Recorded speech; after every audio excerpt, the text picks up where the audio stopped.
To my new blog. আজকে চলুন আজকের আমার ডিনারটা আপনাদের সাথে শেয়ার করি। আজকের ডিনারে আমি একটা ওটসের চিজি অমলেট বানাবো। চলুন আপনাদের সাথে শেয়ার করা যাক কি কি ইনগ্রেডিয়েন্টস লাগছে সেটা আগে শেয়ার করি, তারপরে স্টেপ বাই স্টেপ আপনাদের সাথে শেয়ার করব কতটা ইয়ামি আর কতটা চিজি হয় এই অমলেটটা। চলুন দেখাচ্ছি। এই চিজি অমলেট বানানোর জন্য প্রথমেই আমি রোল ওটস নিয়ে নিয়েছি, এটাকে একটু গ্রাইন্ড করে নিতে হবে। আর দেখুন কি কি আছে, ক্যাপসিকাম, টমেটো, বিনস, অনিয়ন আর চিলি আর ক্যারটকে আমি গ্রেট করে নিয়েছি, একটা এগ রয়েছে, কোরিয়েন্ডার আছে, আর এখানে আছে তোমার তুলসী বাবা, কারি লিভস আছে, আর চিজ আছে। আর মশলার মধ্যে আমি শুধু ব্ল্যাক পেপার পাউডার আর সল্ট নিয়েছি, আর সাথে অরিগ্যানো আর চিলি ফ্লেক্সটা নিয়েছি। চলুন এবার দেখা যাক এটাকে কিভাবে বানানো হয়, পুরো পরপর স্টেপ বাই স্টেপ আপনাদের সাথে শেয়ার করব। দেখুন ওটসটাকে আমি গুঁড়ো করে নিয়েছি, এর মধ্যে আমি দিয়ে দিলাম একটা ডিমটা দিয়ে এটাকে হালকা করে ফেটি, আর ওর মধ্যে দিতে হবে একটু দুধ।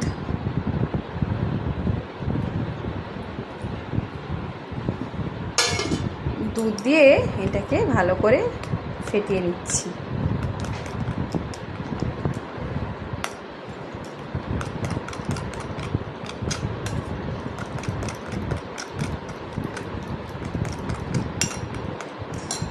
এবার এর মধ্যে গ্রেট করা গাজর, চিলি, অনিয়ন, বিনস, কোরিয়েন্ডার,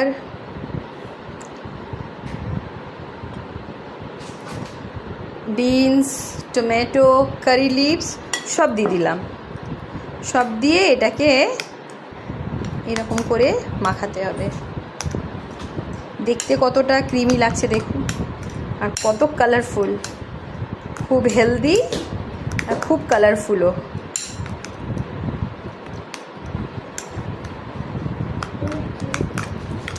এটাকে ভালো করে ফেটে নেব। এরপর এর মধ্যে নুন আর গোলমরিচটা অ্যাড করব। নুন গোলমরিচ দিয়ে এটাকে ভালো করে নাড়িয়ে কিছুক্ষণের জন্য রেস্টে রেখে দেবো।